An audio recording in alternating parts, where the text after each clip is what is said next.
I think the first I would highlight is how the idea of the safety is something that is the domain of a specialized grouping in some ways. I mean, unfortunately, many people, because of this propaganda, because of the centuries of conditioning, still do view police in some ways as sort of the ones who will provide the safety, right? But recognizing the police forces are a very small layer of society. That's a good thing for us if they were trying to upend the society and go against the police forces. It's also a dangerous thing because that small layer has so much power over all these other people who are rendered powerless because of this ingrained idea that they don't have the tools to take matters into their own hands, right?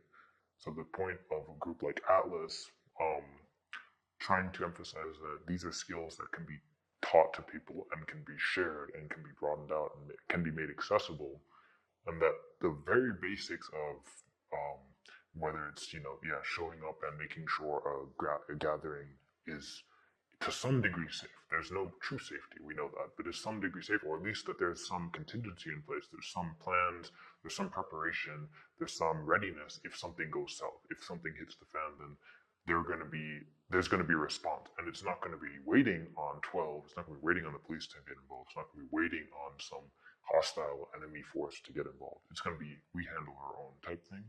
That's the value, I think, of Atlas. So sharing that, and that again, Atlas itself could serve as its own as a catalyst. It's trying to ignite others or prompt others to take that step and do it, not be the one who does it.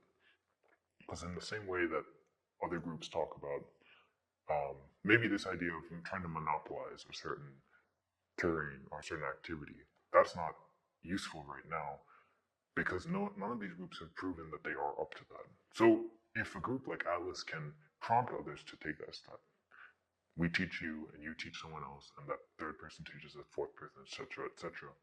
That has more value, and it also demystifies this notion of safety as purely something that other people handle. And then again, this point of abolition, I think there's two tracks of how people approach abolition. There's the track of very viscerally seeing this disgusting racist white supremacist pig force kill, brutalize with impunity, um, and seeing how that seems to be their own function, their only function. And then the flip of trying to find, in a sense, where does this police force actually serve us? Whether it's someone who there's been some, uh, like you mentioned that example, like someone comes in, robs you, or you're the victim of some crime. And again, crime is a social construct under the system, but let's say that you're a victim of some shit that went down.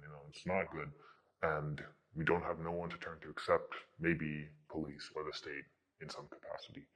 And then the recognition that wait, they don't do anything about that.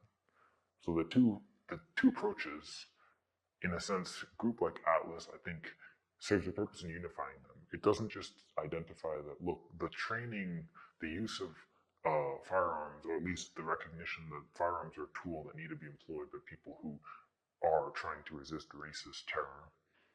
That comes up after recognition that the enemy state, the police forces, are trying to inflict daily racial terror and white supremacist control, and that they do.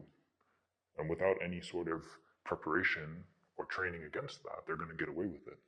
And then the other side is the police aren't able to and willing to and don't, that is not their purpose to solve crimes as people think of it. Oh, the little robbery, oh, someone stole or smashed your car, got the catalytic converter. Police aren't going to do that. They don't give a shit. That's not their role. That's fundamentally not their role. But if people have an idea that, look, then we have to step up and cover that, and knowing that it's not going to be covered just through trainings, but it's building a consciousness that actively pushes people to take hold of their own destinies that way, take hold of their communal life as opposed to pushing it onto someone else, willingly or unwillingly giving it to a state entity or honestly like corporations. We have more of these private security police out here now. Um, so that idea that no, we got to take care of it. It's daunting. It's confronting to have to pick up that task because for so long we've just assumed someone else will take it. But if we use all these phrases, liberation and all, that demands something. all over the world, we see struggles intensify. We see the struggles of hundreds of thousands of peoples, millions of peoples, and they don't have an illusion about what that demands of them. I think it's here where we are still stuck with this propaganda mindset. So groups like Atlas do serve an important purpose in taking that away from what has been established in people's minds, saying like, no, actually we can do it. If we teach each other and if we're careful about it and if we're intentional, we can build up the means of doing it ourselves. We don't have to rely on the police because you don't rely on your enemy. If you see the police as your enemy, why are we still relying on